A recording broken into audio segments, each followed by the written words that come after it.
Of அறம்திணை podcast. நான் உங்கள் பெனிஷா. நான் உங்கள் கார்த்திக். நம்ம அறம்திணை பாட்காஸ்ட்ல காலநிலை மாற்றம் மற்றும் விளிம்புநிலை மக்களை பத்தி பேசிட்டு இருக்கோம். அந்த வரிசையில இன்னைக்கு எதை பத்தி பேச போறோம்னா, அறம்திணையோட சென்னை வெட்லாண்ட்ஸ் ப்ராஜெக்ட்ல முக்கியமான ஒரு பங்கா 2 மாசத்துக்கு முன்னாடி லாஸ்ட் ட்ராப் அப்படின்ட்டு ஆதம்பாக்கம் ஒரு பகுதி குழந்தைகளோட ஒரு எக்ஸிபிஷன் பண்ணியிருந்தோம். அதோட ப்ராசஸ், அதுக்கு பின்னாடி இருக்கிற ஒரு தாட் ப்ராசஸ் சார்ந்து விரிவா பேசுறது தான் இன்னைக்கான பாட்காஸ்ட். வாங்க எபிசோட்குள்ள போலாம்.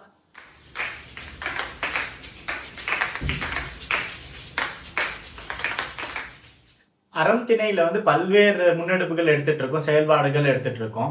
அதை பத்தி நீங்க எங்களோட ஈவெண்ட்ஸ்ல பார்ட்டிசிபேட் பண்ணியோ இல்ல எங்களோட ரிப்போர்ட்ஸ்ல பார்த்துருப்பீங்க, இல்லாட்டி நியூஸ் லெட்டர்ஸ் எல்லாத்துலயுமே சோஷியல் மீடியால பார்த்துருப்பீங்க. ஆனா அது எல்லாமே அதோட அவுட்புட், அந்த இதோட அவுட்புட் தான் மெயினா காட்டுறோம், என்ன அதோட அவுட்புட்னு. ஆனா அதுக்கு பின்னாடி ஒரு பெரிய ப்ராசஸ் இருக்கு. அந்த ப்ராசஸ்ல நிறைய சுவாரஸ்யமான கதைகள், நிறைய லேர்னிங்ஸ், அந்த மாதிரி பல விஷயங்கள் இருக்கு. ஸோ அந்த ப்ராசஸ், அந்த ஒருவரோட எங்களோட இனிஷியேட்டிவோட அவுட்புட்டோட ப்ராசஸை பற்றி கொஞ்சம் ஷேர் பண்ணலாம் நம்ம பாட்காஸ்ட் மூலயமா அப்படின்னு நினச்சோம். ஸோ இப்போ இந்த லாஸ்ட் ட்ராப்ன்ற எக்ஸிபிஷன் கம்யூனிட்டி மியூசியம் ப்ராஜெக்ட் அப்படின்ற ஒரு லார்ஜர் இதில் தான் நம்ம பண்ணோம். அப்போ இந்த கம்யூனிட்டி மியூசியம் ப்ராஜெக்ட்னா என்னது, அது என்ன, எதுக்காக நம்ம பண்ணுறோம், என்ன அதோடைய அப்ஜெக்டிவ்ஸ் என்னது? ஓகே, முக்கியமா பார்க்கும்போது நம்ம சென்னை மாநகரம் அப்படின்றது இப்போ பெரிய மெட்ரோ சிட்டியா நம்ம பேசுறோம். ஆனா இது ஒரு அர்பனைஸ் ஆகிறதுக்கு முன்னாடி நீர்நிலைகள் சார்ந்தும் விவசாய வாழ்வியல் சார்ந்தும் இருக்கிற ஒரு ஈக்காலஜிக்கலி ரிச்சான ஒரு என்விரான்மெண்டா இருந்திருக்கும். வாட்டர் ஷெட் சிட்டினே சொல்லலாம். இப்போ ஒரு வாட்டர் ஷெட் சிட்டியா இருந்ததுல இருந்து ஒரு பெரிய மெட்ரோ சிட்டியா வளர்ந்ததுக்கு நடுவுல பல கதைகள் புதைஞ்சு போயிருக்கு. பல சூழலியல் சார்ந்த கதைகள் புதைஞ்சு போயிருக்கு. அப்ப இது ஒரு பகுதி சார்ந்து அந்த பகுதி குழந்தைகளோட வேலை பண்ணியே நம்ம கலை மூலமா அந்த உரையாடலை திரும்ப கொண்டு வர முடியுமா அப்படின்றது இந்த கம்யூனிட்டி மியூசியம் ப்ராஜெக்டோட கோர் ஐடியா. இதை நம்ம ஒரு 4 ஃபேஸ்ல பண்றோம். இதுல முதல் ஃபேஸ் ஒரு பகுதி, அந்த பகுதியில இருக்கிற ஒரு பள்ளியோடையோ ஒரு டியூஷன் சென்டரோடையோ ஒரு குழந்தைகள் குழுவோட சேர்ந்து நீர்நிலைகள் சார்ந்து இயங்க ஆரம்பிக்கிறது. பேரலா என்ன பண்ணுவோம்னா, அந்த பகுதி நகரமாகிறதுக்கு முன்னாடி பின்னாடி அங்க இருக்கிற நீர்நிலைகள் எப்படி இவால்வ் ஆகியிருக்கு, ஒரு அர்பன் மார்பாலஜி, அதோட ஒரு நில பயன்பாடு மாற்றம் சார்ந்து இங்க இருக்கிற நீர்நிலைகள் எப்படி பாதிக்கப்பட்டிருக்கு, என்னென்ன மாதிரியான ஏரியாக்கள் புதுசா வந்திருக்கு, அது சார்ந்து மக்கள் எப்படி வந்திருக்காங்க, மக்கள் உள்ள வர்றதுக்கு முக்கியமான காரணமா என்ன மாதிரியான விஷயங்கள் இருந்திருக்கு, இந்த மாதிரி நீர்நிலை சார்ந்த அந்த பகுதிகளோட கதைகளை ஆவணப்படுத்தி இதை குழந்தைங்களுக்கு எக்ஸ்போஷர் கொடுப்போம். அதுதான் நம்மளோட அடுத்த ஃபேஸ்ல வரும். ஸோ குழந்தைங்களை ஃபீல்ட் விசிட், கம்யூனிட்டி என்கேஜ்மெண்ட்க்கு கூட்டிட்டு போயிட்டு அங்க இருக்கிற மக்களோட பேச வைக்கிறது மூலமாகவும் இந்த மாற்றத்தை விசிபிளா பார்க்க முடியுற மாதிரியான நீர்நிலைகளுக்கு கூப்பிட்டு போறதா இருக்கட்டும் சரி, இந்த மாற்றத்தை கண்கூட பார்க்கக்கூடிய மாதிரியான அந்த பகுதியில இருக்கிற இடங்களுக்கு கூட்டிட்டு போறது மூலமாகவும் அந்த கான்செப்ட்ஸ்க்கு அந்த கதைகளுக்கு நம்ம எக்ஸ்போஷர் கொடுக்குறோம். ஸோ இதுக்கு அடுத்த ஃபேஸ்ல குழந்தைங்க என்ன பண்றாங்க அப்படின்னா, ஸோ ஒரு இதுல நிறைய கதைகள் இருக்கும். அதுல சில கதைகள் ஆழமா பாதிச்சிருக்கோம், பல கதைகள் ஒரு கியூரியாசிட்டியா ஏற்படுத்தியிருக்கோம். ஸோ இதுல அவங்களுக்கு பிடிச்ச கதைகள்ல அவங்களுக்கு பிடிச்ச ஒரு கலை ஊடகம் வாயிலா எக்ஸ்பிரஸ் பண்ண ட்ரை பண்ணது தான் நம்மளோட 3வது ஃபேஸ் அப்படின்றது. ஸோ இதுல இருந்து அவங்களுக்கு கிடைச்ச ஒரு புரிதலை வரைகிற கலை மூலமாவோ இல்ல புகைப்படம் மூலமாவோ ஆவணப்படம் மூலமாவோ இல்ல தெருக்கூத்து நாடகம் மாதிரியான ஊடகங்கள் மூலமாவோ குழந்தைங்க அதை கலையா மாத்த ட்ரை பண்ணுவாங்க. இதை முக்கியமா ஒரு பப்ளிக் ஆர்ட்டா மாத்துறதுக்கான முயற்சி நம்ம பண்றோம் முடிஞ்ச அளவுக்கு. பப்ளிக் ஆர்ட் அப்படின்றப்போ ஒரு பப்ளிக் பார்க்லயோ பிளே கிரவுண்ட்லயோ ரோடு ஓரமாவோ மக்கள் எல்லாருமே பார்க்கக்கூடிய வகையிலையும் ஆக்சஸ் பண்ணக்கூடிய வகையிலையும் இருக்கிற ஒரு விஷயத்தை தான் நம்ம பப்ளிக் ஆர்ட் அப்படின்ட்டு சொல்லுவோம். ஸோ இந்த மாதிரி குழந்தைங்க பண்ற விஷயத்த முடிஞ்ச அளவுக்கு பப்ளிக் ஆர்ட்டா பண்ணுறதுக்கு நம்ம ட்ரை பண்ணிட்டு இருக்கோம். ஸோ கடைசி பார்ட் என்னன்னா இது எல்லாத்தையுமே ஒரு அந்த பகுதியில ஒரு இடத்துல ஒரு ஷோகேஸா போடுறது மூலமா அங்க இருக்கிற கம்யூனிட்டியில வாழ்ற மக்களுக்கு இந்த குழந்தைங்க அந்த ஊரோட கதைய, ஊரோட நீர்நிலைய, அங்க இருக்கிற சூழலியலை எடுத்து சொல்றது மூலமா அந்த உரையாடலை மீட்டுருவாக்கம் பண்ணுறது நம்ம இந்த கம்யூனிட்டி மியூசியம் மூலமா பண்ண ட்ரை பண்றோம். சூப்பர் பெனி. ஸோ அப்போ சென்னைன்ற ஒரு நகரம் எடுத்துக்கிட்டாவே அப்போ நீருன்றது ஒரு முக்கியமானதாக இருக்கு. அப்போ அதிக வெள்ளமா இருக்கட்டும், தண்ணி தேங்கிறது வெள்ளமா இருக்கட்டும், இல்லை தண்ணி பற்றாக்குறையா இருக்கட்டும், இந்த வாட்டர் ஃப்ளோ சென்னையில் எப்படி இருக்குன்றது ஒரு முக்கியமான விஷயமா இருக்கு. ஸோ அப்போ இந்த ஃபர்ஸ்ட் டிஃப்ரெண்ட் ஃபேஸஸ் சொன்னேன். ஸோ அப்போ நம்ம ஃபர்ஸ்ட் வந்து இங்க வந்து சிற்பி என்ற ஸ்கூல், சிசில் மாண்டிசரி ஸ்கூலோட சேர்ந்து ஆதம்பாக்கம் நங்கநல்லூர்ல ரீஜன்ல பண்ணோம். ஸோ ஃபர்ஸ்ட் ஃபேஸ்ல அந்த டாக்குமெண்டேஷன் ஃபேஸ்ல இதை புரிஞ்சுக்கிற ஃபேஸ்ல என்ன மாதிரியான அப்சர்வேஷன்ஸ்லாம் உங்களால பார்க்க முடிஞ்சது, நம்ம என்ன மாதிரியான விஷயங்கள்லாம் டாக்குமெண்ட் பண்ணோம்?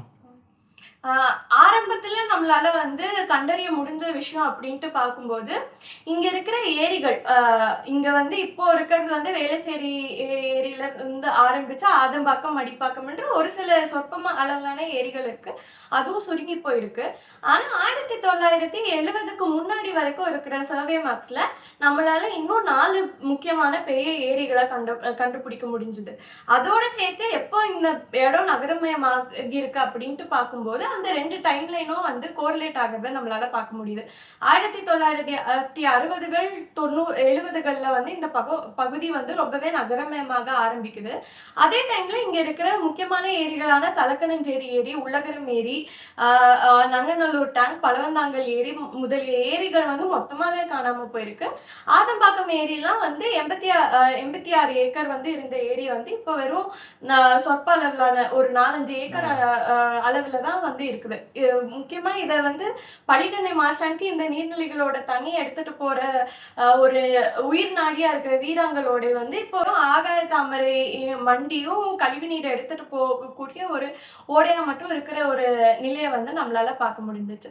ஸோ இந்த நகரமயமாக்கல் அப்படின்றது வந்து எப்படி நடந்திருக்கு அப்படின்றதுக்கான கதையை வந்து நம்ம எடுக்க ட்ரை பண்ணும்போதே வந்துட்டு இங்க வந்து கண்டோன்மெண்ட் ஏரியாவா இருக்கட்டும் சரி, ஏர்போர்ட்டா இருக்கட்டும் சரி, இந்த suburban railway station Saint Thomas Mount வந்து பக்கத்துலயே இருக்கிறதா இருக்கட்டும் சரி, இது வந்து நகரத்துக்கு வந்து அரசு வேலைக்காக வர்ற மக்களுக்கு வந்து முக்கியமான ஒரு இருக்கிறதுக்கு ஒரு நல்ல ஒரு இடமா வந்து இதை வந்து நிறைய பேர் பார்க்குறாங்க. இது வந்து ஆதம்பாக்கம் பகுதி வந்து நகரமயமாகிறதுக்கு ஆரம்பிக்கிறதுக்கு வந்து ஒரு முக்கியமான ஃபேக்டரா இருக்கு. குறிப்பா இதை நம்மளால எது மூலமா பார்க்க முடியுது அப்படின்ட்டு பார்க்கும்போது ஆதம்பாக்கத்துல வந்து ஆஃபீஸர் காலனி, என்ஜிஓ காலனி, இந்த மாதிரி காலனியா இருக்கு. அதுல முதல்ல வந்துட்டு என்ஜிஓ காலனின்றது இருக்கு, அடுத்தது ஆஃபீஸர் காலனி. ஸோ யாரு வந்து இங்க செட்டிலர்ஸா வந்திருக்காங்க அப்படின்ற ஒரு கதையாடல் வந்து இங்க கிரியேட் ஆகுது. இன்னொரு பக்கம் நங்கநல்லூர் பக்கம் பார்க்கும்போது மயிலாப்பூர் வந்து அந்த காலகட்டத்துல வந்து ரொம்ப அர்பனைஸ் ஆகி வந்து மக்கள் இதுக்கு மேல வர முடியாது அப்படின்ற ஒரு நெருக்கடி நிலை வருது. அப்ப அங்க இருக்கிற மக்கள் வந்து அவங்க கம்யூனிட்டிக்கு தனியா ஒரு இடமா வந்து தகுந்த இடமா நங்கநல்லூரை பாக்குறாங்க. ஸோ அது சார்ந்த செயின் மைக்ரேஷன் அப்படின்ட்டு ஒண்ணு நங்கநல்லூர் சுத்தி நடக்குது. இந்த 2 பகுதியும் நகரமயமாக ஆரம்பிக்குது. இதோட எண்டாவது நமக்கு என்ன கிடைக்குது அப்படின்னா இந்த 4 பெரிய ஏரிகள் வந்து காணாம போனதும் ஆதம்பாக்கம் ஏரி சுருங்கி போன ஒரு விஷயமும் இருக்கு. ஸோ இந்த பகுதியில் வந்து இதுக்கு அடுத்தது இப்போ எக்ஸிஸ்டண்டா இருக்கிற நீர்நிலைன்னு நம்ம பார்க்கும்போது ஆதம்பாக்கத்துக்குள்ளயும் என்க்ரோச்மெண்ட்கான டைலாக் அப்படின்றத நம்மளால வந்து இது வரைக்கும் பார்க்க முடிஞ்சிருக்கு. ஸோ ஆதம்பாக்கத்தோட பண்டு பக்கத்துலயே ஒரு கம்யூனிட்டி வந்து இருப்பாங்க. அவங்க கிட்ட நம்ம போய் பேசும்போது தான் தெரியுது அவங்க வந்து இருக்கிறது 1965ல் கவர்மெண்ட் அப்போ இருந்த ஹரிஜன் வெல்ஃபேர் போர்டு வந்து 10 ஏக்கர் நிலம் வந்து குடியிருக்கிறதுக்காக கொடுத்துருக்காங்க. அந்த இடத்துல தான் அவங்க வந்து செட்டில் ஆகியிருக்காங்க. அவங்க வந்து 1965லயே வந்திருக்காங்க. அதுக்கப்புறமா தான் இந்த ஆதம்பாக்கம் ஏரியோட ஃப்ளட் பிளைன்ஸ்ல எந்த மாதிரி ஏரியா இருக்குதுன்னு பார்க்கும்போது தில்லைகங்கா நகர், ஜீவன் நகர், இந்த மாதிரி நங்கநல்லூரோட பல பகுதிகளும் ஆதம்பாக்கத்தோட ஒரு சில பகுதிகளும் தான் வந்து ஏரியோட ஃப்ளட் பிளைன்ஸ்ல இருக்கிறத வந்து நம்மளால பார்க்க முடியுது. ஆனா யார் என்க்ரோச்மெண்ட் அப்படின்ட்டு பார்க்கும்போது வந்து இந்த செட்டில்மெண்ட்ல இருக்கிற மக்கள் மேல கை காட்டுற ஒரு விஷயம் அப்படின்றது இருக்கு. தில்லைகங்கா நகர் சப்வேவே எப்பயுமே மழை பெஞ்சா ஒரு இததான் ஏரி மாதிரி கடல் மாதிரி தண்ணி அங்க நிக்கும். ஆமா. சோ அவங்க கிட்ட பேசும்போது வந்து இன்ட்ரெஸ்டிங்கா நம்ம பார்த்த ஒரு விஷயம் என்னன்னா எல்லாரும் அவங்களோட வந்து வீட்டு டோர்ல வந்து ஒரு கோர்ட் கேஸ் நம்பரை வந்து அச்சடிச்சு வச்சிருந்தாங்க. அதை பத்தி கேட்கும்போதுதான் சொன்னாங்க 2000 ஆரம்பத்துல இருந்து இப்போ 1960ல அப்போதான் அது ஒரு கிராமத்துல இருந்து நகரத்துக்கான செட்டில்மெண்ட் ஸ்டார்ட் ஆகுது. அப்போ அந்த இடத்துக்கான வேல்யூ பெருசா இல்லை. 2000 ஆரம்ப கட்டத்துல இது வந்து நகரத்தோட முக்கிய புள்ளிமான இடமா ஆகும்போது இங்க இருக்கிற ரியல் எஸ்டேட் வேல்யூ அதிகமாகும்போது இந்த மக்களை எவிக்ட் பண்ணி இது வந்து ஹை ரியல் எஸ்டேட் வேல்யூ பர்பஸ்க்காக யூஸ் பண்ணுறதுக்காக எவிக்ட் பண்ணுறதுக்கான முயற்சிகள் அப்படின்றது வந்து தொடர்ச்சியாக நிறைய நடந்திருக்கு. அதுவும் அன்ஆத்தரைஸ்டா அவங்க வீடுகளை பாதியில் இடிச்சுட்டு போகிறது அப்படின்ற மாதிரியான விஷயங்கள் வந்து தொடர்ச்சியாக நடந்திருக்கு. ஸோ அதுக்கு எதிராக மக்கள் வந்து ஒரு கோர்ட் கேஸ் ஃபைல் பண்ணி அந்த கேஸ் நம்பரை வந்து அவங்களே வந்து வர புல்டோசர்ஸை நிறுத்துற மாதிரி ஸ்டே பண்ணுற மாதிரி வந்து எல்லாரோட வீட்டு டோர்கள்லையும் வந்து அச்சடிச்சு வச்சிருக்கிற ஒரு விஷயத்த வந்து பார்க்க முடியுது. ஸோ இது வந்து ஹோலிஸ்டிக்கா எப்படி வந்து நீர்நிலைகள் வந்து நகரமயமாக்கல் அப்படின்ட்டு நடக்கும்போது எப்படி நீர்நிலைகள் வந்து அழிஞ்சிருக்குன்றதையும் மக்கள் வந்து வாழ்றதுக்காக எந்த மாதிரியான மக்களை வந்து நம்ம அந்த பகுதியை விட்டு அப்புறப்படுத்த நினைக்கிறோம் அப்படின்ற ஒரு விஷயத்தையும் வந்து இந்த கேஸ்ல நம்மளால பார்க்க முடிஞ்சது. சூப்பர். ஸோ இப்போ வந்து நம்ம இந்த டாக்குமெண்டேஷன் வந்து நம்ம ஒரு பேரலாக பண்ணோம். பேரலாக வந்து பசங்களோடையும் கண்டினியூஸாக நம்ம என்கேஜ் ஆகிட்டே இருந்தோம். ஸோ இதெல்லாம் நிறைய காம்ப்ளிகேட்டடான ரொம்ப டஃப்பான கான்செப்ட்ஸ். இது இப்போ ஒரு அடல்ட்ஸுக்கு சொல்கிறதுலேயே வந்து நிறைய காம்ப்ளிகேஷன்ஸ் இருக்குது. இது புரிய வைக்கிறதுல பெரிய சிக்கல் இருக்குது.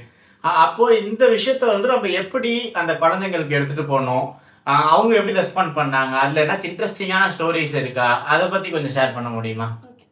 ஸோ குழந்தைங்க கிட்ட நம்ம இந்த உரையாடல் ஆரம்பிச்சதே வந்து ஒரு ஏரியில இருந்தோ இல்லை ஒரு ஆக்கிரமிப்பு கதையில இருந்தோ ஆரம்பிக்கல. அவங்க வீடுகள்ல வந்து என்ன நடக்குது, அவங்க வீட்டுல மழை பெஞ்சா வெள்ளம் எப்படி வடியுது, அவங்க வீட்டை சுத்தி இருக்கிற நீரியலை எப்படி புரிஞ்சுக்கலாம், இப்படின்ற டைலாக்ஸ்ல ஆரம்பிச்சு அதை கொஞ்சம் விரிவுபடுத்தி பக்கத்துல இருக்கிற நீர்நிலை என்ன, அதுக்கப்புறம் விரிவுபடுத்தி அந்த ஒரு கேட்ச்மெண்டோட கதை என்ன, அதுக்கப்புறம் விரிவுபடுத்தி அந்த ஒரு நீர்ப்பரப்பு பகுதியோட கதை என்ன, இப்படின்ற ஒரு அடிப்படையில தான் பசங்களுக்கு இந்த விஷயத்தை எடுத்துட்டு ஞாபகம் இருக்கு. ஃபர்ஸ்ட் டே வந்து எல்லாருமே வந்து நைல் நதி, உங்களுக்கு ரிவர்ஸ் என்ன தெரியும்னா நைல், அமேசான் அப்படிலாம் சொல்லிட்டு இருந்தாங்க. ஸோ அதுல இருந்து நம்ம ஒரு கிரவுண்டட்னஸ் கொண்டு வந்து உள்ளூர் சார்ந்து ஒரு விஷயத்தை கொண்டு வரதே ஒரு நாள் ஆச்சு. நாங்களுக்கு ஞாபகம் இருக்கியா? கண்டிப்பா. ஸோ இப்படிதான் வந்து நீர் சார்ந்த ஒரு உரையாடலை, அதுவும் அவங்க சுத்தி இருக்கிற நீர்நிலை, அதனால அவங்க எப்படி பாதிக்கப்படுறாங்க. நாங்கநல்லூர் பகுதியில இப்பயும் பாலாறு தண்ணி வந்து வந்துட்டு தான் இருக்கு. அதுக்கு பின்னாடி வந்து இந்த ஏரிகள் காணாம போனது, அதனால நடந்த ஒரு வாட்டர் ஸ்கேர்சிட்டி கதைன்ட்டு ஒரு இன்னொரு பேரல் வந்து நம்ம டிரா பண்ண முடியும். ஸோ அவங்களோட ரிலேட் பண்ணிக்கிற மாதிரி இந்த கதைகளை வந்து எடுத்துட்டு போனோம். ஃபீல்ட் விசிட்ஸ் கூட்டிட்டு போகும்போது இங்க இருக்கிற உள்ளூர் பறவைகளா இருக்கட்டும் சரி, மரங்களா இருக்கட்டும் சரி, உள்ளூர் சூழல்களை வந்து புரிஞ்சுக்கிறதுல வந்து குழந்தைங்க வந்து ரொம்பவே ஆர்வம் காட்டுனாங்க. அதையும் வந்து ஒரு சில பசங்க வந்து நீர் சார்ந்து புரிஞ்சுக்கிறதுல வந்து ரொம்ப ஆர்வமானாங்க. இப்போ எப்படி ஆரம்பத்துல வந்து எந்த நீர்நிலை காட்டினாலும் நைல் நதி சொன்னாங்களோ, ஒரு புள்ளியில வந்து எதை காட்டினாலும் வீராங்கலோடன்ட்டு சொல்ற பாயிண்ட்டுக்கு வந்து சில பசங்க வந்து வந்தாங்க. அந்த அளவுக்கு நீர்நிலைகளோட பழக பழக அது அவங்களோட தெருவோட எப்படி லிங்க் ஆயிருக்கு, அவங்களோட ஏரியாவோட எப்படி லிங்க் ஆயிருக்கு அப்படின்றத புரிஞ்சுக்கும் போது ஒரு ஆர்வம் அப்படின்றது வந்து பசங்களுக்கு இருந்துச்சு. இதுல வந்து ஒரு சேலஞ்சிங்கான பார்ட்டா இருக்கிறது வந்து நம்ம இந்த ஆதம்பாக்கம்ல செட்டில்மெண்ட் சார்ந்த எவிக்ஷன் கதையை வந்து குழந்தைங்களுக்கு எடுத்துட்டு போறது அப்படின்றது வந்து கொஞ்சம் சேலஞ்சிங்கான விஷயமா தான் இருந்துச்சு. அதுல கம்யூனிட்டியோட நேரடியான இன்ட்ராக்ஷனுமே வந்து பசங்க பண்ணாங்க. சில விஷயங்கள் புரிஞ்சுக்க முடிஞ்சது, சில விஷயங்கள் வந்து ரொம்ப டவுட்ஃபுல்லா இருந்துச்சு. என்னதான் நம்ம வந்து நீர்நிலையிலையோ இல்ல பறவைகள் சார்ந்து பார்க்கும்போது ரொம்ப ஆர்வமா இருந்தாங்கன்னு சொன்ன மாதிரி, கியூரியாசிட்டி எங்க அதிகமா இருந்துச்சு, பசங்களுக்கு கேள்விகள் எங்க அதிகமா இருந்துச்சுன்னு பார்க்கும்போது இந்த இடத்துல அதிகமா இருந்துச்சு. நம்ம அடுத்தது வந்து ஆர்ட் ஒர்க்ஸ் பத்தி பேசும்போது இந்த கதை சார்ந்த ஆர்ட் ஒர்க்ஸ் பெருசா இருக்காது. ஆனா இந்த மொத்த ப்ராசஸ்லயுமே எதுல பசங்க நிறைய கேள்விகள் கேட்டாங்க அப்படின்ட்டு பார்க்கும்போது இந்த எவிக்ஷனுக்கான கதையில வந்து பசங்களுக்கு கேள்விகள் வந்து ரொம்ப ஜாஸ்தி. அவங்க இதே லொக்காலிட்டியில இருந்தாலும் அவங்க சின்ன பசங்க தான், பட் பிறந்ததுல இதே லொக்காலிட்டியில இருந்தாலுமே அவங்க இந்த இடத்தையே பார்த்தது இல்ல. இப்படி ஒரு செட் ஆஃப் பீப்புள் இருக்காங்கன்றதே அவங்க மைண்ட்ல வந்ததே இல்லை. அவங்க ஃபர்ஸ்ட் நிறைய பேருக்கு வந்து அந்த இடமே ஒரு ஃபர்ஸ்ட் எக்ஸ்பீரியன்ஸா இருந்ததை வந்து நம்ம அப்சர்வ் பண்ணோம். இதுல வந்து இன்னும் அவங்களோட லாங்கர் டேர்ம்ஸ்க்கான முக்கியமான கேள்விகள் இது மூலமா அவங்களுக்கு வந்துச்சு. முதல்ல நிறைய பசங்க கேட்ட கேள்வி வந்து பட்டானா என்ன, அது ஏன் அவங்களுக்கு இல்ல, ஏன் வந்து ஒரு இடத்துல இருந்து எவிக்ட் பண்றாங்க, ஒரு வீட்டு முன்னாடி புல்டோசர் கொண்டு வந்து நிறுத்தினா என் வீட்டு முன்னாடி நிறுத்தினா வந்து எப்படி இருக்கும்னு இமேஜினே பண்ண முடியாது அப்படின்ற ஒரு எம்பத்தியை கிரியேட் பண்ணுறதா இருக்கட்டும் சரி, இந்த மாதிரியான விஷயங்கள் எல்லாமே வந்து பசங்க கிட்ட இருந்து வந்து முக்கியமான கேள்விகளாகவும் ரெஸ்பான்ஸாகவும் இருந்துச்சு. ஆமா. அதுவும் அந்த பேர்ட் வாட்சிங் செஷன் நடத்துறப்போ, அவங்க பசங்களோட ஜாலியா வந்து விளையாண்டுட்டு வைக்கிறது, அதெல்லாமே வந்து ரொம்ப இன்ட்ரெஸ்ட் பைனாக்குலர்ஸ் கையில கிடைக்கும்போது ஆமா. முக்கியமா ஸோ பசங்களுக்கு இந்த ஆர்வம்ன்றது வந்து ரொம்ப ரொம்ப அதிகமா இருந்தது. ஸோ அதிகமா இந்த ஃபீல்டு மெயினா கிளாஸ் ரூம்ஸும் வச்சிருந்தோம், ஃபீல்டும் வச்சிருந்தோம். ஃபீல்ட்ல இன்னும் கொஞ்சம் நல்லா இன்னும் இன்ட்ரெஸ்டடா இருந்தாங்க. பள்ளிக்கரணை மார்ஷ்லேண்ட் போனதா இருக்கட்டும், இந்த பல இடங்கள்ல. அது நம்ம பார்த்தோம். ஸோ இப்போ வந்து அடுத்ததா இப்போ இந்த இந்த இது வரைக்கும் கூட ஓகே. ஸோ எல்லாருக்குமே நம்மளுக்குமே வந்து இப்போ இது ஒரு பைலட்டா பண்றப்ப நம்மளுக்குமே ஒரு பெரிய டவுட்டா இருந்தது வந்து, இது முக்கியமா நம்மள வீடியோகிராஃப் பண்ண அப்புறம்னா கூட கேட்டாங்க. இதெல்லாம் எப்படி இவங்க வந்து ஆர்ட்டா கன்வெர்ட் பண்ண போறாங்க? எப்படி இந்த லேர்னிங்ஸ் எல்லாம் ஆர்ட்டா இதாக போகுது? எப்படி ரிஃப்ளெக்ட் ஆக போகுது? அப்படின்ற ஒரு பெரிய ஒரு கேள்வி வந்து நம்மளுக்குமே கேள்வியோட ஒரு கியூரியாசிட்டி நம்மளுக்குமே இருந்தது. எல்லாருக்குமே இருந்தது பார்ட்டிசிபேட் பண்ண. ஸோ அந்த ப்ராசஸ் பத்தி சொல்லு. என்ன மாதிரியான எப்படி அவங்க ஆர்ட் லேர்னிங் ப்ராசஸா இருக்கட்டும், இது ரிஃப்ளெக்ஷன் ப்ராசஸ் எப்படி இருந்தது? என்ன மாதிரியான அவுட்புட்ஸ்லாம் பசங்க பண்ணாங்க? அத பத்தி கொஞ்சம் ஷேர் பண்ணுங்க. ஓகே. ஸோ இதுல வந்து ரிஃப்ளெக்ஷன் அப்படின்றப்போ, இதுல வந்து நம்ம வந்து பொதுவா இந்த மாடல்ல வந்து ஆர்ட்க்கான ஒர்க் ஷாப்ஸ், பலவிதமான ஆர்ட் ஃபார்ம்ஸ்க்கான எக்ஸ்போஷர் குடுக்கறது அப்படின்றது ஒரு முக்கிய பகுதி. ஆனா இதுல வந்து நம்ம ஒரு ஸ்கூலோடயே என்கேஜ் பண்ணோம் அப்படின்றதுனால, அங்க வந்து வரைகலை, விஷுவல் ஆர்ட்டுக்கும் சரி, தெருக்கூத்து அண்ட் ஃபில்ம் மேக்கிங்க்கு வந்து அங்கேயே வந்து ரிசோர்ஸ் பர்சன்ஸ் இருந்தாங்க. ஸோ நம்ம வந்து ஒரு மாடலா அதோட பிளெண்ட் பண்ணி எடுத்துட்டு போயிட்டோம். ஆனா இதை எப்படி பசங்க ரிஃப்ளெக்ட் பண்ணாங்க அப்படின்றது வந்து ரொம்ப ஆழமாவும் இருந்துச்சு. நமக்கே வந்து இந்த கோணத்துல நம்ம ஏன் யோசிக்கல, ஒரு out of the box thought ப்ராசஸா தான் இருந்துச்சு. பேர் வச்சதே அவங்க தானே. பேர் ஆமா. இந்த லாஸ்ட் டிராப் அப்படின்ற பேரே வந்து குழந்தைங்க தான் வச்சாங்க. இதுல வந்து நாங்க வந்து எந்த விதத்திலயுமே வந்து இன்வால்வ் ஆகல. ஸோ இதுல இந்த ரிஃப்ளெக்ஷன்ன்றது வந்து 2 கட்டமா பார்த்தோம். முதல்ல வந்து இந்த ஃபீல்ட் விசிட்ஸ் எல்லாமே முடிச்சுக்கிட்டு, அவங்களுக்கு என்ன விஷயம் வந்து ஆழமான தாக்கத்தை ஏற்படுத்தி இருக்கு அப்படின்றத வந்து அப்சர்வ் பண்ணுறது, அதுக்கு ஒரு செட் ஆஃப் டிஸ்கஷன் அப்படின்றது வந்து வச்சிருந்தோம். அதுக்கப்புறம் அதை வந்து கலை ஊடகமா மாத்தும்போது என்ன அவங்களுக்கு ஆர்வமா இருக்குது, அப்போ எப்படி போலாம், அந்த எப்படி அதை எடுத்துட்டு போலான்றதையும் வந்து அவங்க தன்னிச்சையா பண்ணாம எப்படி கொலாபரேட்டிவ் ப்ராசஸா மிச்ச எல்லாரோடையும் சேர்ந்து பண்ண முடியும் அப்படின்றத ஃபிகர் அவுட் பண்ணுறது அடுத்த ஒரு கட்டமான ப்ராசஸா இருந்துச்சு. ஸோ இந்த பிரைமரி ரிஃப்ளெக்ஷன்லயே வந்து பசங்க நிறைய பேர் கேட்ட கேள்விகள் அப்படின்றது வந்து ரொம்ப ஆர்வமா இருந்துச்சு. முக்கியமா நம்ம வந்து இந்த ஃபீல்ட் விசிட்ஸ் பத்தி பேசும்போது சொன்ன நிறைய விஷயங்கள் தான். பக்கத்துல இருந்த விஷயங்களை அவங்க நோட்டீஸ் பண்ணாம இருந்தது வந்து அவங்களுக்கு என்ன மாதிரியான உணர்வுகளை தூண்டுச்சு அப்படின்றத வந்து ரொம்ப முக்கியமா பேசினாங்க. நிறைய பேர் வந்து இதுல நிறைய பேர் பேசினது வந்து திரும்ப நம்ம அந்த ஆதம்பாக்கம் செட்டில்மெண்ட்டை பத்தி, எப்படி ஒரு விஷயம் அவங்கள சோகமா ஃபீல் பண்ண வைக்குது, எப்படி இன்னொரு விஷயம் அவங்கள வந்து சந்தோஷமா ஃபீல் பண்ண வைக்குது, ரிஃப்ரெஷ்டா ஃபீல் பண்ண வைக்குதுன்றத பத்தி பேசினாங்க. சிலர் வந்து முக்கியமா இப்போ புழுதிவாக்கம் ஏரிக்கு வந்து கூட்டிட்டு போயிருந்தோம். புழுதிவாக்கம் ஏரியில வந்து வாக்கிங் ட்ராக் மாதிரி பண்ட்ல போட்டிருப்பாங்க. இந்த பக்கம் பார்த்தா வந்து ஏரி, மாடு மேய்ஞ்சிட்டு இருக்கோம், பறவைகள் நிறைய இருக்கு, மரங்களா இருக்கு. இந்த பக்கம் வந்து பில்டிங், ஒரு மெயின் ரோடு, வாகனங்கள் எல்லாமே போயிட்டு இருக்கு, டிராபிக். ஆனா இப்படி ஒரு நெருக்கடியான சூழலையும் வந்து எப்படி இந்த நீர்நிலைகள் வந்து ஒரு இந்த 2 ஈகோ சிஸ்டத்தையும் கனெக்ட் பண்ற ஒரு பாயிண்ட் மாதிரி இருக்கு அப்படின்ற மாதிரியான ரிஃப்ளெக்ஷன்ஸ் வந்து பிளேஸ் பண்ணி ஒரு ரிலாக்ஸேஷன் ஒருக்கான ஸ்பேஸாவும் இருக்கு அப்படின்றது ஒரு எஸ்கேப்கான ஸ்பேஸா. ஆமா. சோ இந்த அளவுக்கு ஆழமா ஒரு விஷயத்துலயும் வந்து இந்த பசங்க வந்து கனெக்ட் ஆயிருந்தாங்க. சோ அவங்களோட ரிஃப்ளெக்ஷன் பேஸ்டா அடுத்த கட்டமா அதுல வந்து என்ன மாதிரியான கலை ஊடகம் அவங்களுக்கு வந்து ஆர்வமா இருக்குது, என்ன பண்ணணும்னு நினைக்கிறாங்க அப்படின்றத வந்து உட்காந்து அவங்களோட டிஸ்கஸ் பண்ணி ஃபிகர் அவுட் பண்ணோம். அதுக்கப்புறம் சில விஷயங்களை வந்து அந்த ஐடியாஸ்லயே வந்து எப்படி கிளாஸா வந்து சேர்ந்து பண்ணாங்க அப்படின்றத வந்து நம்ம டிஸ்கஸ் பண்ணியிருந்தோம். ஓகே. ஸோ இதுல வந்து 2 மீடியம் ஆஃப் ஆர்ட் வந்து இவால்வ் ஆச்சு. ஒன்று வரைகிறது, இன்னொன்று வந்து ஃபில்ம் மேக்கிங் வந்து பண்ணியிருந்தாங்க. ஸோ இந்த வரைகிறது வந்து ஒரு முக்கியமான பார்ட் ஆஃப் த ஷோகேஸாக இருந்துச்சு. அதில் வந்து ஒரு 4 விதமான டாபிக்ஸில் வந்து பசங்களோட எக்ஸ்பிரஷன்ஸ் வந்து இருந்துச்சு. ஒன்று வந்து இந்த ஊர் வந்து அர்பனைஸ் ஆகிறதுக்கு முன்னாடி அப்புறம் வந்து எப்படி இவால்வ் ஆகியிருக்கு அப்படின்றத வந்து எக்ஸ்பிரஸ் பண்ணுறது. இன்னொன்று வந்து இந்த லாஸ்ட் ட்ராப் அப்படின்ற ஒரு பேரையே வந்து ஒருத்தரும் ஒரு மாதிரி இன்டர்பிரட் பண்ணியிருந்தாங்க. அடுத்ததா வந்துட்டு பறவைகள் சார்ந்து வந்து முக்கியமா இந்த புலிதிவாக்கம் ஏரியில வந்து பேர்ட் வாட்சிங் போனப்போ வந்து அதுல ரொம்பவே அட்ராக்ட் ஆயிருந்தாங்க. அதுல வந்து எல்லாருமே வந்து கான்ட்ரிபியூட் பண்ணி அவங்களுக்கு பிடிச்ச பறவைகளை வந்து வரைஞ்சிருந்தாங்க. அதுக்கு அடுத்ததா வந்து நம்ம பார்க்கக்கூடியது வந்து அங்க இருக்கிற இது மரங்கள், பூக்கள் இந்த மாதிரியான விஷயங்களை ஈகோ பிரிண்டிங் அப்படின்ற ஒரு முறை மூலமா வந்து பதப்படுத்தி பக்குவப்படுத்தி அதையும் வந்து ஷோகேஸா வந்து பண்ணியிருந்தாங்க. இதுல நம்ம முக்கியமான ஒரு பார்ட்டா பார்க்கக்கூடியது வந்து நம்ம சொன்ன அந்த பார்ட் நகரமாகிறதுக்கு முன்னாடி எப்படி இருந்துச்சு, அப்புறம் எப்படி இருந்துச்சுன்றது. இதுல முக்கியமான ஒரு பீஸா நம்ம சொல்லணும்னா வந்துட்டு பசங்க எல்லாரும் சேர்ந்து அங்க இருக்கிற நங்கநல்லூர்ல இருக்கிற இண்டிபெண்டன்ஸ் டே பார்க் அப்படின்ற ஒரு பூங்கால வந்து மொசைக் ஆர்ட் மூலமா வந்து அதை வந்து ஒரு மேப் மாதிரி பெருசா பண்ணியிருந்தாங்க.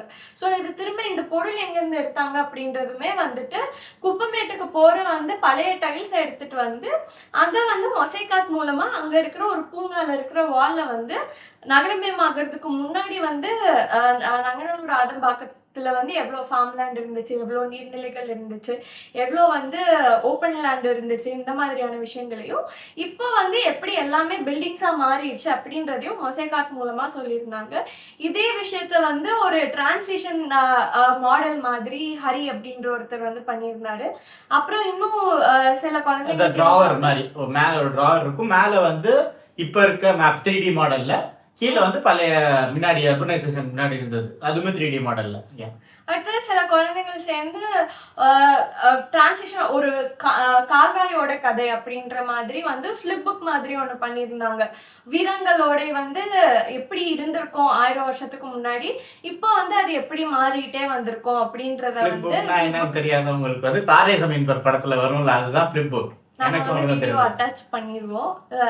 ஸோ ஓகே, ஃபிளிப் புக் மாதிரி பண்ணியிருந்தாங்க. இது வந்து ரொம்ப முக்கியமான part of centre of the எக்ஸிபிஷனாக இருந்துச்சு. லாஸ்ட் ட்ராப்கான இன்டர்பிரிட்டேஷன்லையும் வந்து ஒருத்தரோட இன்டர்பிரிட்டேஷனும் ஒரு மாதிரி இருந்துச்சு. ஒன்று வந்து ஏற்கனவே அவங்க ஊரில் நடந்த கதை தான், ஆனால் அந்த பசங்களுக்கு இதுக்கு முன்னாடி எக்ஸ்போசர் இருந்திருக்காது. எப்படி 4 ஏரிகள் மூடப்பட்டுச்சு, திரும்ப அந்த பகுதி ஹைட்டரையில் இருக்கிறதுனால அங்கே இருக்கிற தண்ணி வற்றி போய் வந்து 1990s நங்கநல்லூர் பகுதி வந்து தண்ணி பஞ்சத்தினால ரொம்ப கஷ்டப்பட்டாங்க. ஸோ இப்போ நம்ம பண்ணது வந்து தண்ணி பஞ்சத்துக்கு எப்படி லீட் ஆகுன்ற கதை ஒன்றா இருந்துச்சு. இன்னொன்று வந்து இந்த எவிக்ஷன்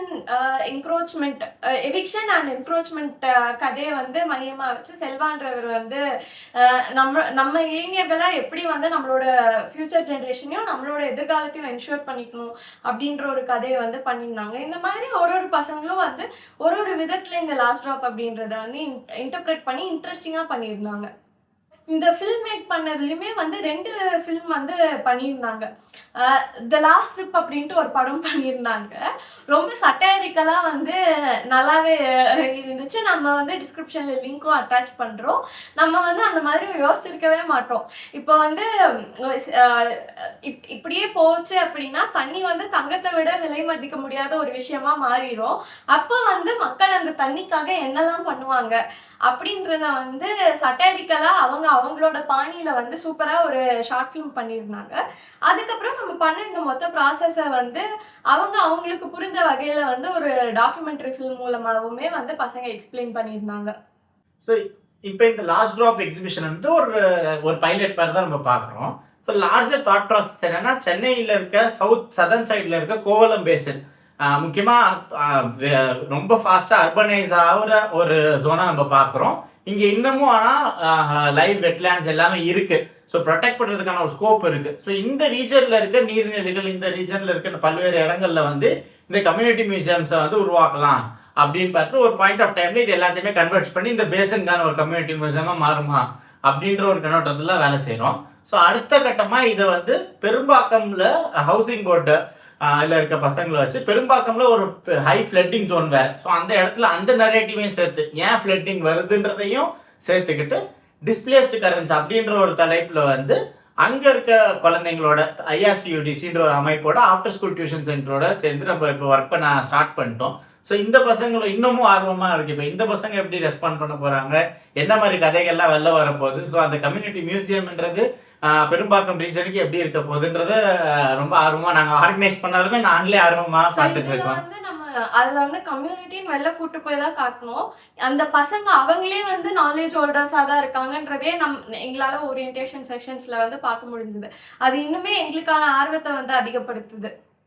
ஸோ இந்த மாதிரி இதுதான் அடுத்த ஸ்டெப். இந்த மாதிரி விஷயங்கள்லாம் பண்ணணும்னு நினைக்கிறோம். ஸோ அதுக்கும் உங்களோட சப்போர்ட் கண்டிப்பாக தேவை. வாலண்டியர் பண்ணுறதா இருக்கட்டும், டொனேட் பண்ணுறதா இருக்கட்டும், இல்லை டிஃப்ரெண்ட் பேசஸில் கனெக்ட் பண்ணுறதா இருக்கட்டும், இந்த மாதிரி பல்வேறு விஷயங்கள்ல உங்களோட சப்போர்ட் தேவை. எக்ஸாம்ஸ்லாம் பண்ண போனால் நான் இன்னொன்று என்ன ரொம்ப க்ளோஸாக அப்சர்வ் பண்ணுறேன்னா வந்து இந்த விஷயங்கள் முக்கியமாக பிளேஸ் பேஸ்ட் எஜுகேஷன். அந்த லொக்காலிட்டி பசங்களுக்கு வந்து யூஎஸ்ஏவோட கேபிட்டல்னா என்னன்னு தெரியும், யூரோப்ல என்ன கண்ட்ரிஸ் இருக்குன்னு தெரியும். ஆனால் அந்த அவங்க உள்ளூர்ல என்னென்ன தெருக்கள் இருக்குன்னு தெரியாது, என்ன நீர்நிலைகள் இருக்குன்றது தெரிய மாட்டேங்குது. ஸோ அப்போ அந்த பிளேஸ் பேஸ்டு நாலேஜை வந்து கொண்டு போகணும். அப்போ அதுக்கான ஒரு பெடகாகியாவும் நம்ம இதை பார்க்குறோம். ஸோ அப்போ நம்ம சின்ன சின்ன இன்னோவேஷன்ஸ், அந்த பஸ் கேம் வந்து நம்ம விளாண்டதா இருக்கட்டும், குழந்தைங்களை வச்சு நம்ம இந்த பேஸ்ன்ற கான்செப்ட் வந்து குழந்தைங்க சொல்லி தரதுக்கான சின்ன சின்ன மெத்தட்ஸ், இந்த பெடகாகியை டெவலப் பண்ணுறோம். ஸோ இந்த கம்யூனிட்டி மியூசியம்ன்ற ஒரு விஷயம் வந்து முன் வரப்போ இந்த பெடகாகியையும் வந்து நம்ம வந்து ஒரு டாக்குமெண்ட் பண்ண வேண்டிய தேவை இருக்கு. அதையுமே நம்ம முன்னிறுத்தணும்னு நினைக்கிறோம். ஸோ அப்போ இந்த காலநிலை மாற்றம் அப்படின்ற ஒரு பெரிய ஒரு பூகம்பம் மாதிரி, ஒரு பேய் மாதிரி ஒரு பெருசா இருக்கிறது வந்து இந்த மாதிரியான எஃபர்ட்ஸ் மூலியமா தான் நம்மளால வந்து அடுத்த கட்டத்துக்கு எடுத்துட்டு போக முடியும் அப்படின்னு நினைக்கிறேன். சும்மா வந்து கார்பன் இதெல்லாம் மட்டுமே கிளைமேட் கம்யூனிகேஷன் இல்லாம அந்த பகுதிக்கான விஷயங்கள் தான். இதுதான் வந்து கிளைமேட் லிட்ரஸி, கிளைமேட் கம்யூனிகேஷன் நாங்க நினைக்கிறோம். ஸோ இந்த மாதிரி முன்னெடுப்புகள் இன்னும் பல அமைப்புகள் எடுக்கணும், அரசாங்கமும் இதுக்கான முயற்சிகள் எடுக்கணும்ன்றது தான் எங்களோட கோரிக்கையா இருக்கு. இது போன்ற இன்னும் பல பகிர்வுகளுக்கு ஸ்டே டியூன் டு அறம் திணை பாட்காஸ்ட்.